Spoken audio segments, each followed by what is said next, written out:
Tonyo, kung ano man yung sinabi ko noon, walang nagbago. Wala akong kinalaman sa lahat ng yun. Maraming salamat nga pala at pinagtanggol mo ko. Gusto ko lang makasiguro na tamang tao yung pinagtanggol ko.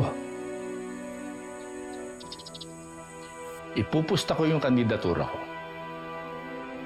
Na tama ang paniniwala mo sa akin.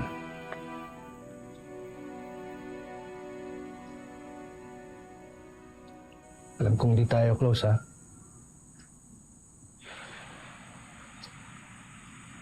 Pero alam ko rin hindi kayo masamang tao.